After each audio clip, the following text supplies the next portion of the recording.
आपको वीडियो दिखा दूं मैंने बोला सबकी अलग अलग है मैं आपको वीडियो वही तो आपके सोच ठीक है वो ठीक है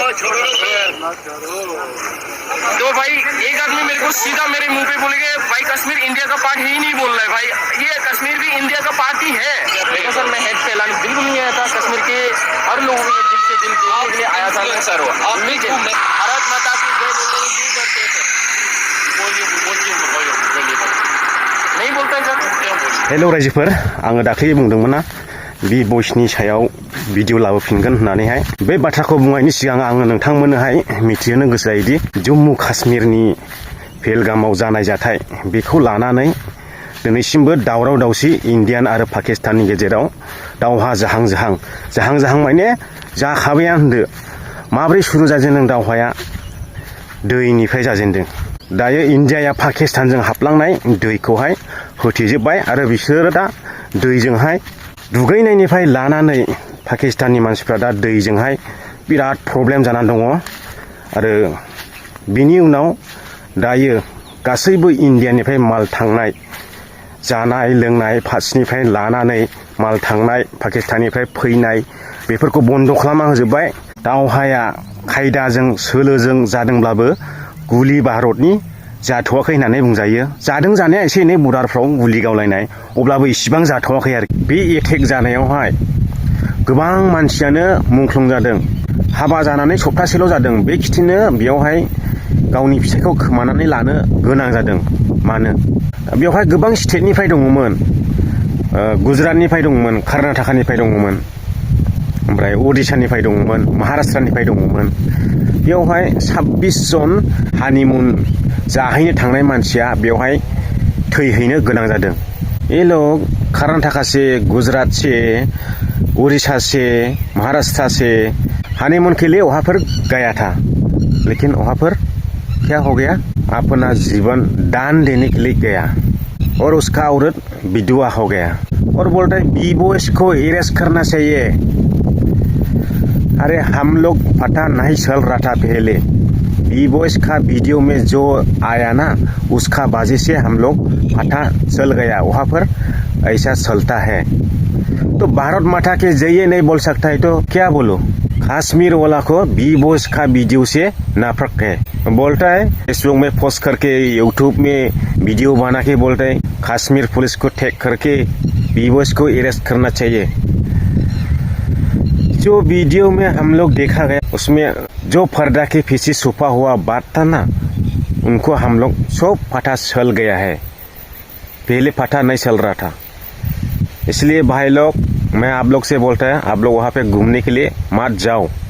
वहाँ पर कई लोग अच्छा है कई लोग बहुत खराब है बेजों लोगोसे आं फंबाय बिबसनि खोथायाव नै बुंनो नागिरदों बिबसाथ' दाख्लै पेहेलगामाव दावराव जालायब्ला बिथाङा ब्लग बानायनो थांदोंमोन आरो बेयावहाय बिथांनि भिडिअआव गोबां साब रावा माने जम्मु काश्मीरनि थाखोमानाय बाथ्राफ्रा बिथांनि भिडिअआवहाय बेरखांबोजोबदोंमोन दा बे भिडिअखौ लानानै जम्मु काश्मीरा माने बिराद हिट मोनदों मानसिफोरजों रायजादों बेनिखायनो गोबां पस्ट होदों आरो जम्मु काश्मीरनि पाब्लिकफ्रा माने फेसबुकआव गोबां पस्ट होदों एरेस्ट खालामनांगौ एरेस्ट खालाम एक्सन लानांगौ बेफोरबायदि दाख्लै आं ससे भिडिअ होनानै बुंदोंमोन ना बिथांमोना निउस नायना नाया फेसबुक नायना नाया बिदि सानदों आङो माने मा गोदाव सोराव बुंलाबायो जाम्बा लरग' नै बेफोरबायदि कमेन्ट होदों आरोखि मानसिफ्रा नोंथांमोना एसे निउसफोरखौबो नाय महाय मा जादों महाय मा जायाखै दा जोंनि रायजोफ्रा गावसोर हिट मोननानैहाय बि बयसखौ हमनांगौ मानांगौ होननानै बेसेबां फेसबुकआव इउटुबाव रिएक्सन खालामदों पस्ट होदों बि बयसखौ टेग खालाम जम्मु काश्मीर पुलिसखौ टेग खालाम नोंथांमोना नुवाखै नामा नोंथांमोना नुवाखै दा बि बयसनि भिडिअआवहाय ओरैबायदि बेरखांदों नंगौ सैथो दा बि बयसनि भिडिअआ सैथो आरो जा बेरखांनानै फैदों बियो गासैबो सैथो नाथाय फंबाय बि बयसनिया मोनसेल' गोरोन्थि जादों बियो गावनि खुगाजों 90% उग्रपन्थीजों सापर्ट दं टेररिस्टजों सापर्ट दं नैफोरबायदि गावनि खुगाजों बुंदों बे बाथ्राखौल' बियो गावनि खुगाजों बुंनो नाङामोन आरो माने भिडिअआवनो नुजाजोबखाबाय सोर माबायदि आरो बे भिडिअआवनो बुंबावदों दि बिबयसा होनदोंमोन ना भारत मातानि जय नाथाय बिसोरो भारत मातानि जयखौबो बुंनो हाया माने भारत बिमानि हायाव थानानै भारत मातानि जयखौनो बुंनो हाया भारत बिमानि जयखौनो बुंनो हाया सासेया ओरैबायदिसो फिननाय होदों जों मुस्लिम मानसिया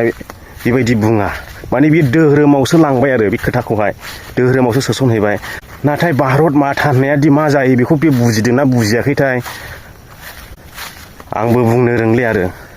नाथाय बे भारत मातानि जय होननाया दि दोहोरोमजों थाङो बेथ' नङाना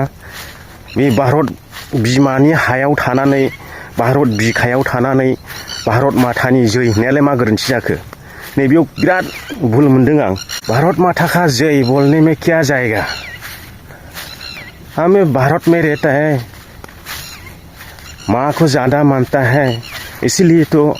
हम लोग बोलते हैं भारत माता का जय भारत मातानि जय भारत बिमानि जय बेखौनो बुंनो हाया आरो माने बे भिडिअ'आवहाय गोबां जम्मु काश्मीरनि रायजो राजाफोरनिफ्राय बै उनाव थाखोमानाय पर्दा होथेनानै दोननाय बाथ्राफ्रा बे भिडिअ'आवहाय साब बेरखांबोदों आरो जों बेखौ बे भिडिअ'नि गेजेरजों मिथिनो मोनदों बेनिखायनो बिथांमोना लुबैदोंमोन बिबयसखौहाय हमहोनो नाथाय दिनैसिम बिबयसखौ जेबो एक्सन लानाय जायाखै रायजोफोर आङो